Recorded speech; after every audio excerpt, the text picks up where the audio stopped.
ये तस्वीरें आप देख सकते हैं करनाल से, जहां पर आपको बता दें आज करनाल में कांग्रेस के द्वारा पार्टी को मजबूत करने को लेकर मीटिंग की जा रही है। आप देख सकते हैं किस तरीके से सह प्रभारी प्रफुल्ल भी यहां पर पहुंचेंगे। उससे पहले आप देख सकते हैं किस तरीके से दिव्यांशु बुद्धि राजा की अगुवाई में आप देख सकते हैं कि किस तरीके से पार्टी को मजबूत करने के लेकर मीटिंग की जा रही है। कांग्रेस के तमाम कार्यकर्ता व नेता यहाँ पर मौजूद है। हालांकि आप देखते हैं दिव्यांशु बुद्धि राजा भी यहाँ पर मौजूद है, जिला अध्यक्ष है पराग गाबा, वो भी यहाँ पर मौजूद है। सबसे पहले दिव्यांशु बुद्धि राजा से बात करते हैं। दिव्यांशु जी, क्या कुछ कहना चाहेंगे? आज एक अहम मीटिंग की जा रही है कांग्रेस की पार्टी की ओर से, क्या उद्देश्य?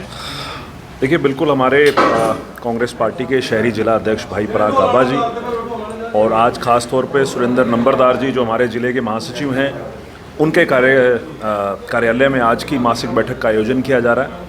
और जब से पार्टी के अंदर संगठन का निर्माण हुआ है, लगातार पार्टी को बूथ स्तर पर किस प्रकार से मजबूत किया जाए, इसको लेकर हमारे जिला अध्यक्ष जो हैं साथी सभी लगे हुए हैं।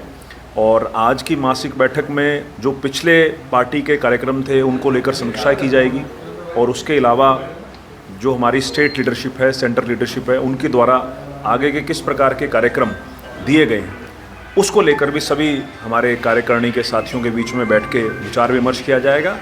उसके अलावा जो स्थानीय मुद्दे हैं करनाल के, उनको लेकर भी आज सबकी राय जानी जाएगी और किस प्रकार से पार्टी का रुख आने वाले समय में रहे उस पर विचार विमर्श किया जाएगा। और ख़ास तौर पे जो यूएस ट्रेड डील है, आज उस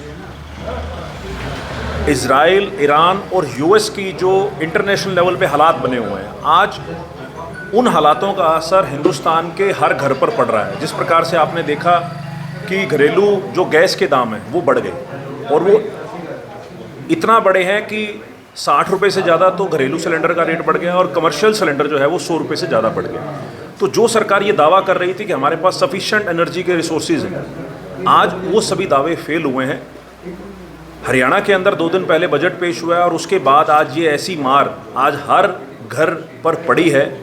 तो महंगाई जो है इस कदर बढ़ रही है, उसका असर आज हिंदुस्तान के हर घर पर पड़ रहा है। उसको लेकर भी पार्टी का क्या रुख रहेगा, पार्टी किस प्रकार के प्रदर्शन करेगी, उसको लेकर भी आज विचार विमर्श किया जाएगा।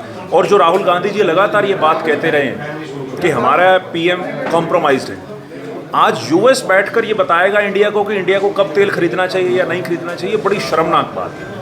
डोनाल्ड ट्रंप ये बात कह रहे हैं कि हमने हिंदुस्तान को छूट दे दी है कि वो 1 महीने के अंदर रशिया से तेल खरीद सकते हैं। तो क्या इनडायरेक्टली हमारे देश की सत्ता, हमारे देश की बागडोर क्या डोनाल्ड ट्रंप के हाथ में? कहीं ना कहीं हमारी फॉरेन पॉलिसीज़ फेल होती नज़र आ रही हैं, हमारी सेंटर की जो सरकार है वो फेल होती नज़र आ रही है। तो इन्हीं सभी मुद्दों को लेकर आज की ये मीटिंग का आयोजन किया जा रहा है। और आने वाले समय में पार्टी को बूथ स्तर पर भी किस प्रकार से मजबूत किया जाए, क्योंकि अभी ब्लॉक के जो हमारी कार्यकारिणी है उसकी घोषणा बाकी है। बहुत जल्द ब्लॉक के अध्यक्ष और ब्लॉक की कार्यकारिणी भी हम लोग घोषित करेंगे। तो उन्हीं सभी चीज़ों को लेकर आज की ये समीक्षा बैठक और आगे के किस प्रकार के कार्यक्रम रहे, ये बैठक का आयोजन किया। करनाल लोकसभा से सांसद रहे हैं संजय भाटिया, वो राज्यसभा के लिए नामांकन भरा उन्होंने। ठीक है, पार्टी का हर पार्टी ने अपना कैंडिडेट देना है। हमारे पार्टी के जो कैंडिडेट हैं करमवीर बोध जी हैं जो कि दलित समाज से आते हैं, और बीजेपी ने संजय भाटिया जी को चुनाव में कैंडिडेट उतारा है, और हमारी पार्टी के कैंडिडेट करमवीर बोध जी, हमें पूरी उम्मीद है कि कांग्रेस के हमारे उम्मीदवार पूर्ण रूप से जीत हासिल करेंगे। 2 दिन से डॉक्टर्स जो हैं हड़ताल पर हैं, लग रहा है कि कहीं ना कहीं मामले को पहले सुलझाना नहीं चाहिए था, बीच में हस्तक्षेप तो करना चाहिए था। देखिए, बिल्कुल जिस प्रकार का मामला हमारी भी जानकारी में आया है, क्योंकि डॉक्टर्स की हड़ताल से जाने से आम जनमानस को बहुत ज़्यादा फ़र्क पड़ता है।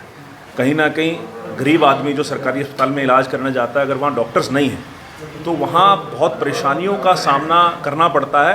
मुझे लगता है प्रशासन को पहले जाग जाना चाहिए था और ये सभी चीज़ें बैठ के सुलझा लेनी चाहिए थी, क्योंकि ये प्रशासन लेवल पे चीज़ें सुलझ सकती हैं। तो कहीं ना कहीं प्रशासन का फेलियर है, और अब भी प्रशासन को मुस्तैद रहते हुए जल्दी ही इसके ऊपर कार्रवाई करके इस मामले को सुलझाना चाहिए।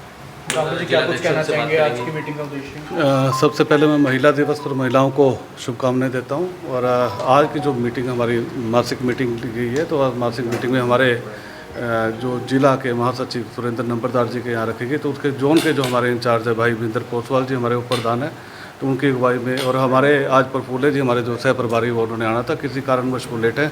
तो आज इस मीटिंग के अंदर हमारे भाई दिव्यांशु बुद्धि राजा जी जो लोकसभा का चुनाव लड़ चुके हैं हमारे बीच में इस मीटिंग में अटेंड करेंगे।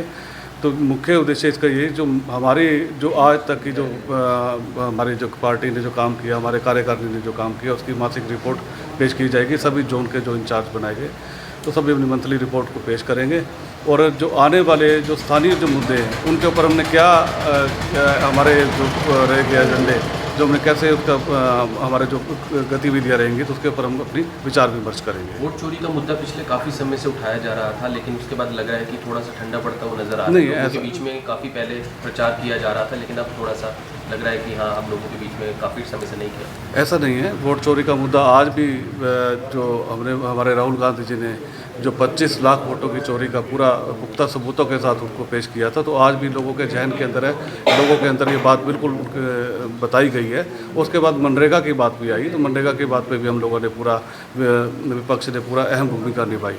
तो बात रही तो आज के जो फ्लाईओवर की बात है, जो फ्लाईओवर जो हमारे स्थानीय मुद्दे हैं उनके ऊपर लेकर हम लोग यहाँ पर चर्चा करेंगे, तो आगे की गतिविधियों को हम रूपरेखा को तैयार करेंगे। तो बिल्कुल आप देख सकते हैं करनाल में किस तरीके से मीटिंग होती हुई नजर आ रही है। गुरविंदर जी, क्या कुछ कहना चाहेंगे? आज महिला दिवस है और कल ही गैस सिलेंडर के दाम जो 60 रुपये का बड़ा उछाल आया, कितना असर महिलाओं को जेब पर देखने को मिला? सबसे पहले तो मैं महिलाओं को बहुत बहुत बधाई देती हूँ कि उनकी जो एक आइडेंटिटी है वो हमारे समाज में आगे बढ़ती जा रही है। और हमारे जो नेता हैं राहुल जी, वो तो महिलाओं की बात हमेशा करते हैं, पर जो बात आपने भाजपा की करी कि सिलेंडर के रेट बढ़ा दिए, तो ये तो ऐसे ही नाम दे सकते हैं लेडीज़ को, और क्या देंगे। इनको सोचना चाहिए था कम से कम।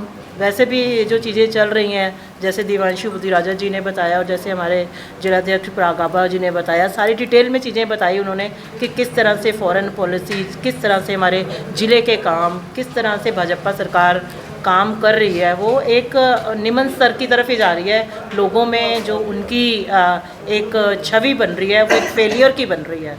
ना तो महिलाएं पसंद करी, ना जेंट्स। इतने मुद्दे हैं, उन मुद्दों को हॉस्पिटल का है, चाहे सिंगल फ्लाईओवर का है, तो ऐसे सब मुद्दे, चाहे विदेश नीति है, तो ये सब चीज़ें जो हैं फेलियर की तरफ ही हैं। वो एक ना वो लुभावने वादे, लाडो लक्ष्मी योजना जैसे उन्होंने किए जो फेल हुए हैं, तो ऐसी उम्मीद नहीं थी। और मैं खास करके भाजपा की महिलाओं को कहना चाहती हूँ कि कम से कम अपने नेताओं को समझाएं कि ये लाडो लक्ष्मी योजना हो या ये सिलेंडर के जो रेट बढ़ा रहे हैं, तो वो देखें कि आपकी पार्टी कहाँ जा रही है और आपको क्या दे रही है। बिल्कुल आप देख सकते हैं किस तरीके से, हालांकि आज महिला दिवस भी, उसके उपलक्ष्य में आपको बता दें कि किस तरीके से गैस के सिलेंडर के दाम भी कल बढ़ गए थे और उसका सीधा असर कहीं ना कहीं महिलाओं की जेब पर पड़ने वाला और बजट कहीं ना कहीं बिगड़ता हुआ भी नजर आएगा। हालांकि आप देखते हैं यहाँ पर कांग्रेस के तमाम कार्यकर्ताओं की बात की जाए, एक अहम मीटिंग आज की गई है। हालांकि अब देख सकते हैं कुछ ही देर में मीटिंग शुरू होगी और क्या कुछ मुद्दा रहने वाला है वो बहरहाल आने वाले वक्त में ही पता चल पाएगा। मुकुश तीजा, करनाल ब्रेकिंग न्यूज़, करनाल।